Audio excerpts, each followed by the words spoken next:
కదా. అవును అదే రాజశేఖర్ కదా. అంతకంటే ఎక్కువ చేశాడు. అయినా మరి 2014లో జగన్ గెలవలేదు కదా.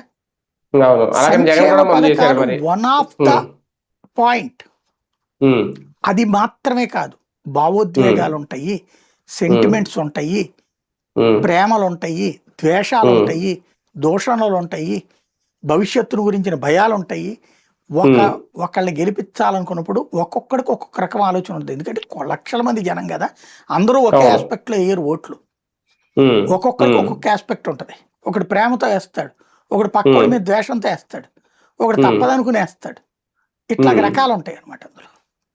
అవును అవును అంటే పెద్దగా భారీగా రాజకీయ అనుభవంతో ఆ సీఎం అవుతున్న వ్యక్తి అయితే కాదు విజయ్. పరిపాలన ఎలా ఉండబోతుంది అనేది ఒక చర్చ. ఇంకొక విషయం ఏంటంటే ఈయన ఇప్పుడు ఎలాగా 2 చోట్ల గెలిచాడు కాబట్టి ఒక చోట రాజీనామా చేసి ఆ స్థానం నుంచి త్రిషాని బరిలోకి దింపబోతున్నారు అనేది. అదే కనుక జరిగితే తమిళనాడులో ఒకప్పుడు జరిగిన రాజకీయం మళ్ళీ ఏమైనా రిపీట్ అవుతుందా?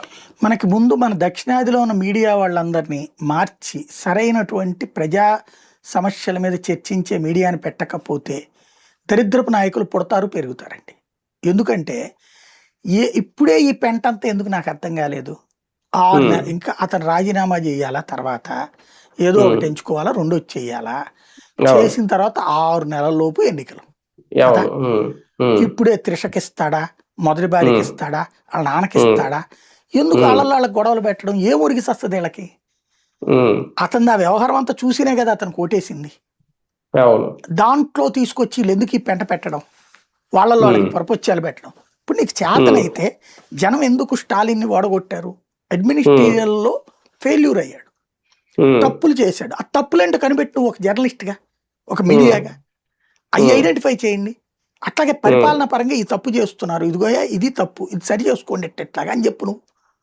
జర్నలిజం అనేది సమాజానికి వేకువ చొక్క కావాలి కానీ చీకటి రాజ్యం కాకూడదు. 2 తెలుగు రాష్ట్రాలు ఈ మధ్యన పట్టిన దరిద్రం అదే.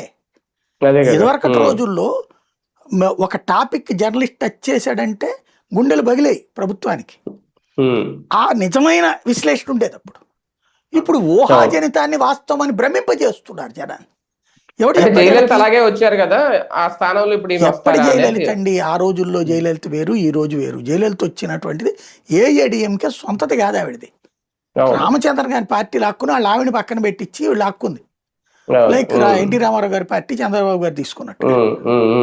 ఆ రాజకీయం వేరు, ఇప్పుడున్న విజయ్ వేరు. విజయ్ సొంతగా పార్టీ పెట్టుకున్నాడు, తన ప్రయత్నం తను చేశాడు, ఎక్కువ కష్టపడకుండానే గెలిచాడు, అంతవరకు ఒప్పుకోవాలి మనం. అంతే.